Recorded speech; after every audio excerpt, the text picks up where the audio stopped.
Extreme ideology పెరగడం అనేది ఆందోళన కలిగిస్తుంది as for you right. Both sides. ఇంకోటి మీరు ఇప్పుడు గవర్నమెంట్ షట్ డౌన్ అన్నది చూస్తున్నారు కదండి మా దగ్గర.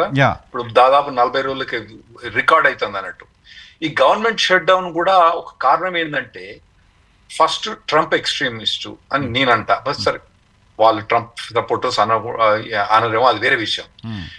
ఇటు డెమోక్రటిక్ పార్టీ ఇటు వీళ్ళు కూడా ఎక్స్ట్రీమిస్ట్ మొదలు పెట్టి ఇప్పుడు హమ్దాన్ అనేది ఒక ఎగ్జాంపుల్ మీకు చెప్పేది.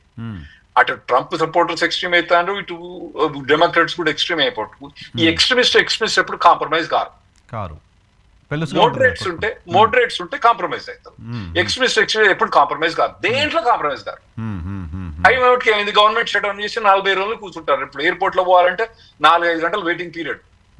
ఏది లైన్ కట్టుకొని సెక్యూరిటీ లోపల పోవాలంటే 4-5 గంటలు వెయిటింగ్ పీరియడ్ అవుతుంది ఒక్కొక్కరికి.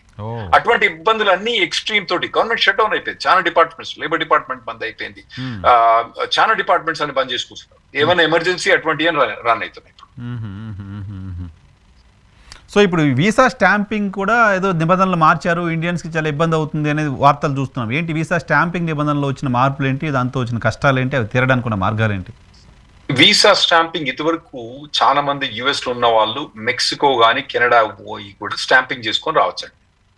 అయితే ఒక కెనడా కూడా వాళ్ళు స్టాంపింగ్ చేసుకొని రావచ్చు. అంటే ఇప్పుడు ఫర్ ఎగ్జాంపుల్ మనం ఇక్కడ ఒక ఇన్ఫోసిస్ నుంచి ఒక H1B తీసుకున్నాడు ఒక అబ్బాయి. తీసుకున్న తర్వాత 3 ఏళ్ళు H1B వస్తుంది కదా అంటే అతనికి 3 ఏళ్ల తర్వాత మళ్ళీ ఎక్స్టెన్షన్ చేసుకుంటాడు కదా H1B. ఎక్స్టెన్షన్ తీసుకున్నప్పుడు ఆ ఎక్స్టెన్షన్ కోసం ఇండియా వచ్చే స్టాంపింగ్ చేసుకోవాల్సిన అవసరం లేదు. ఆడ కెనడా గానీ మెక్సికో గానీ స్టాంపింగ్ చేసుకోవచ్చు, నైబర్ కంట్రీస్కి వెళ్ళి చేసుకోవచ్చు. ఇది వరకు మన వాళ్ళు F1 మీద పోతారు, అక్కడ పోయిన తర్వాత H1B చేంజ్ చేసుకుంటారు. H1B చేంజ్ చేసుకున్న తర్వాత అక్కడ స్టాంపింగ్ మెక్సికో గానీ కెనడా చేసుకుని రావచ్చు. ఇండియాలో ఎందుకు చేసుకోవద్దంటే ఇండియాలో వెయిటింగ్ పీరియడ్ చాలా ఉంటుంది. అపాయింట్మెంట్ దొరకాలంటే 5-6 నెలలు, కొన్ని వీసాలకైతే 2 ఏళ్ళు, B2 వీసాలకైతే 2 ఏళ్ళు. అంత దూరం వెయిటింగ్ పీరియడ్ ఉంటుంది కాబట్టి అక్కడ పోయి స్టాంపింగ్ చేసుకుని వస్తారు. ఇప్పుడు ట్రంప్ ప్రభుత్వం 3-4 నెలల కింద ఏం చేసిందంటే అది బ్యాన్ చేసింది. ఏంది, ఎక్కడ 3 నెలల కింద ఎక్కడోడు అక్కడికే వాళ్ళ వేరే దగ్గర పోద్దని పెట్టేసింది. దానివల్ల ఏమైంది, మన ఇండియాలో ఏదైతే వెయిటింగ్ పీరియడ్ ఉందో ఇంకా పెరిగిపోతుంది.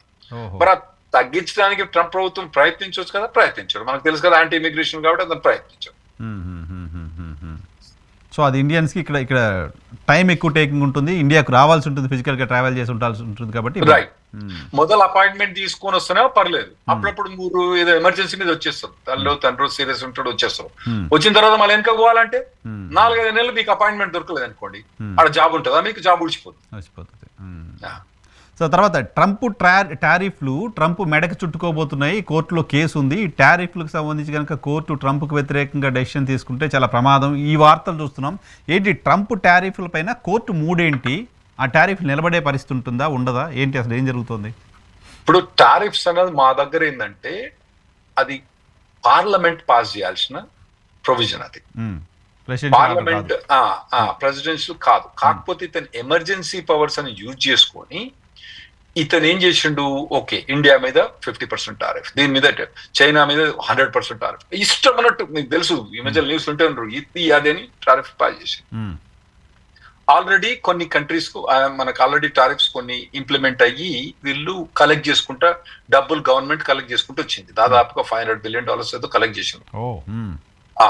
అయితే ఇప్పుడు సుప్రీం కోర్టులో దీని హియరింగ్ ఉందండి. ఇది ఎమర్జెన్సీ ప్రొవిజన్ కాదు, సుప్రీం కోర్టు కదా ఫాస్ట్ ట్రాక్ మీద దీని హియరింగ్ ఉంది. ఈ వీక్ లో నెక్స్ట్ వీక్ లో హియరింగ్ ఉంది. ఒకవేళ గనక టారిఫ్స్ లో గనక ఈ సుప్రీం కోర్టు గనక ట్రంప్ ప్రభుత్వానికి వ్యతిరేకంగా ఆర్డర్ ఇచ్చింది అనుకోండి, అసలే ఇతను నోరు సుప్రీంకోర్టు మీద ఏం మాట్లాడతాడో తెలియదు, ఎందుకంటే సుప్రీంకోర్టు ఒప్పుకుంటుందా ఏమన్నా మాట్లాడతా కానీ. అయితే ఒకవేళ కనుక ట్రంప్ అగేన్స్ట్ కనుక టారిఫ్ ఆర్డర్ వచ్చిందనుకోండి, ఇప్పుడు ఆల్రెడీ $400-500 బిలియన్ ఏదైతే గవర్నమెంట్ కలెక్ట్ చేసిన టారిఫ్స్ ఉన్నాయి కదా, అవన్నీ వెనకకి ఆయా కంట్రీస్కి ఇవ్వాలి. ఇప్పుడు నేను ఇప్పుడు కోర్టు ఇంపోర్ట్ చేసుకున్నా అండి, బంగ్లాదేశ్ కోర్టు లేదంటే ఇండియా నుంచి కోర్టు ఇంపోర్ట్ చేసుకున్నా.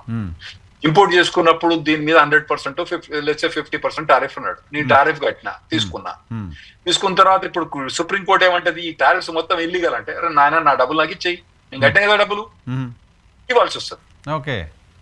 ఒక్కటండి, గవర్నమెంట్ కు పైసలు పోయిన తర్వాత మళ్ళీ వెనక్కి ఇవ్వడం ఎంత ఇబ్బంది అంటే.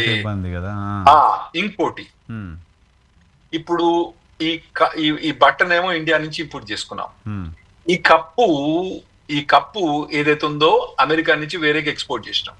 Hmm. ఈ బట్ట మీద ఇండియాకి ఇండియా నుంచి ఇంపోర్ట్ చేసినప్పుడు మేము 50% టారిఫ్ వేసినాం. Hmm. ఇది ఇండియాకు. ఇండియా కూడా రివర్స్ టారిఫ్ వేసింది కదా. ఈ కప్ అక్కడ పంపిస్తుంది, ఈ కప్ మీద వేస్తాను, నువ్వు బట్ట మీద వేస్తా, నేను కప్ మీద వేస్తాను. చేశారు కదా. ఇప్పుడు బిజినెస్ మ్యాన్ కి ఏమైందంటే ఇప్పుడు వచ్చిన టారిఫ్ ఏమో వీడు గవర్నమెంట్ మళ్ళీ వెనకకి ఇచ్చేయాలి. Hmm. ఇండియాకు పంపించిన దాని మీద ఏదైతే కట్టిందో దాని మీద లాస్ కావాలి. అయ్యే మట్టుకు ఇండియా రియంబర్స్ చేయదు మీకు, యుఎస్ రియంబర్స్ చేయాలి. యుఎస్ రియంబర్స్ చేస్తుంది కదా, ఇండియా రియంబర్స్ చేయదు కదా. చైనా రియంబర్స్ చేయదు మీకు, చైనాకి రియంబర్స్ చేయాలి. ఏ కంట్రీ కూడా రియంబర్స్ చేయదు కాబట్టి ఇక ఆయన మొక్కను ఎక్కడ దాపెట్టుకోవాలా అనేది తెలియకుండా చూసుకోవాలి. సో ఉందా సార్ ప్రొవిజన్ పార్లమెంట్ చేయాల్సిన పని? పార్లమెంట్ చేయాల్సిన ప్రొవిజనే, కానీ ఎమర్జెన్సీ ప్రొవిజన్స్ ప్రకారం ఇతనికి ఉందా లేదా అన్నది సుప్రీంకోర్టు డిసైడ్ చేస్తుంది. నేను ఖచ్చితంగా చెప్పలేను. నేనైతే అనుకుంటాను ఏంటంటే ఇది ట్రంప్ కి యాంటీగా అయ్యే ఛాన్స్ ఉంది అని అనుకుంటాను. ట్రంప్ కూడా గజ వణుకుతున్నాడు. నేను ఒక్కదాన్ని మాత్రం గదగదు. ఎందుకంటే మీరు చెప్పిందేనండి, ఇప్పుడు $500 బిలియన్ వెనుకకు పెయ్యాలి. వాడు ఇండియా వాడు, చైనా వాడు వెనుకకు పెయ్యాడు, మనమే వెనుకకు పే చేయాలి. మొక్కం ఎక్కడ పెట్టుకోవాలని తెలియకుంటే ఇప్పుడు ఏమంటాడు, సుప్రీంకోర్టు హియరింగ్ అయితే ఆ హియరింగ్ పోయి నేను కూర్చుంటా అంటాడు. అక్కడ కోర్టులో కూర్చుంటా అంటాడు. నేను ఉంటాడా కూర్చుంటా. అంత సెన్సిటివ్ అయినట్టు ఈ పర్టికులర్ కోర్ట్ అనేది. ఇప్పుడు సిటిజన్షిప్ మీద సుప్రీంకోర్టు పోయినాం, అది పెద్ద వచ్చినా పోయినా పర్లేదు, ఏదో నడుకోస్తాడు, దానికి ఇబ్బంది ఏం లేదు. అది ఇవేంటంటే మనం కట్టిన డబ్బులు వెనకకి రావు, మనం తీసుకున్న డబ్బులు వెనకకి ఇవ్వాలి. గోవిందా మళ్ళా ఇంకా ముందు కూడా డబ్బులు కలెక్ట్ చేయడానికి వీల్లేదు. ఓకే, ఇక్కడ నేను విన్నాను గతంలో ఇటువంటి డిబేట్స్లో చాలా సందర్భాల్లో కోర్టులో కూడా డెమోక్రటిక్స్ అనుకూలంగా ఉండే జడ్జిలు, రిపబ్లికన్స్కి అనుకూలంగా ఉండే జడ్జిలు ఉంటారు. వాళ్ళని బేస్ చేసుకొని తీర్పులు ఉండే పరిస్థితి ఉంటుంది చాలా సందర్భాల్లో చేస్తున్నాం. ఇప్పుడు సుప్రీంకోర్టులో ఎవరికి అనుకూలమైన జడ్జిలు ఉన్నారు? ఆ నంబర్ 7 మెంబర్స్ ఎంత ఉంటారు కదా? 9. అయితే 9 మెంబర్స్ లో యాక్చువల్ గా మాకు ఉండాల్సింది 9 మెంబర్స్ లో ఉండాల్సింది ఇదివరకు 4 డెమోక్రాట్స్, 4 రిపబ్లికన్స్. ఒక అతను కూడా రిపబ్లిక్ అయినా కానీ గోడ మీద కూర్చునేది అన్నట్ట, ఆ గోడ మీద ఇటు అటు దూకేది అన్నట్టు. ఇప్పుడు 6-3 అయింది అక్కడ. రిపబ్లికన్ 6 అయినరు, డెమోక్రాట్స్ 3 అయినరు. ఓకే, అందులో ఒక్కళ్ళు మాత్రం గోడ మీద కూర్చునేస్తాం. కానీ ఒక్కళ్ళు గోడ మీద కూర్చుంటే సరిపోదు. ఇక్కడ 2 గోడ మీద కూర్చుంటే సరిపోద్ది. ఎందుకంటే ఒక్కళ్ళు కూర్చుని అనుకోండి, అప్పుడేమైంది 5-4 అయింది. 5-4 అయితే 5 గెలుస్తుంది. 2 గోడ మీద కూర్చోవాలి. అట్లని చెప్పి ప్రతి ఒక్కటి కూడా వాళ్ళు ఖచ్చితంగా పార్టీ బేసిస్ మీద రూల్ చేస్తారని లేదండి. ఎందుకంటే ఒక్కసారి సుప్రీంకోర్టు అపాయింట్ అయిపోయిన తర్వాత వాళ్ళని ఎవరు తీసేసాని వీల్లేదు. ఇంతవరకు ఎప్పుడు తీయలేదు, తీరదు. There is no retirement.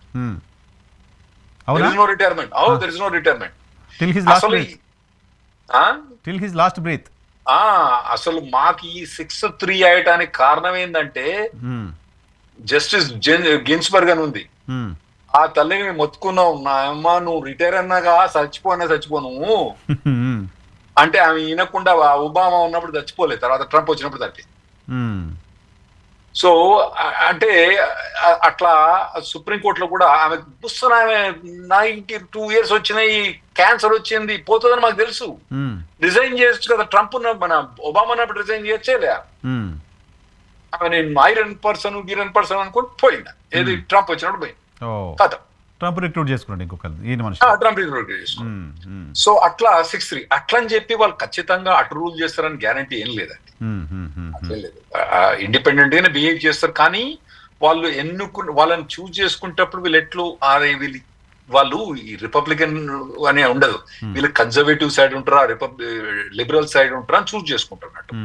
అయితే కన్జర్వేటివ్స్ కూడా వాళ్ళు లా ప్రకారం పోతారు, అంత ఈజీగా స్వింగ్ కారు. సో చూడాలి, ఎందుకంటే ఇటువంటి డెసిషన్స్ అనేది టెంపరీ డెసిషన్స్ కావు, ఇవి లాంగ్ టర్మ్ డెసిషన్స్. ఈ డెసిషన్స్ గురించి మళ్ళా 100 ఏళ్ల తర్వాత కూడా మాట్లాడతాం మేము. ఇప్పుడు రో వర్సెస్ వేడ్ అంటాం, తర్వాత ఇటువంటి అన్ని డెసిషన్స్ అన్ని వెరీ క్రూషియల్ డెసిషన్స్ అన్నట్టు. సో ఇప్పుడు ఇటువంటి డెసిషన్స్ మీద ఆధారపడి ఉంది కాబట్టి ఇప్పుడు సిటిజన్షిప్ ఇష్యూ కూడా మేజర్ డెసిషన్ అన్నట్టు. ఎందుకంటే అంతకుముందు ఎప్పుడు 100-150 ఏళ్ల కింద రూల్ అయిన డెసిషన్ మళ్ళీ ఎప్పుడు ఓవర్ రూల్ చేయలే. ఇప్పుడు వాళ్ళు దాన్ని ఎట్లా రూల్ చేస్తారు 100 ఏళ్ల తర్వాత, 150 ఏళ్ల తర్వాత ఏ తీరుగా బిహేవ్ చేస్తారు అన్నది చాలా ఇంపార్టెంట్. సో దాన్ని ఇమీడియట్ గా నేను రిపబ్లికన్ కాబట్టి రిపబ్లికన్ సైడ్, డెమోక్రట్ గానీ డెమోక్రట్ సైడ్ అన్నట్టుగా ఉండదు అని మేము అనుకుంటున్నాం. చూడాలి అట్లా. జనరల్ గా అందుకే మూడు అని అడిగా, వాళ్ళ మూడేంటి అనేది కూడా ఉంటుంది కదా, బయట స్పెక్యులేషన్ ఉంటుంది కదా అని. రైట్.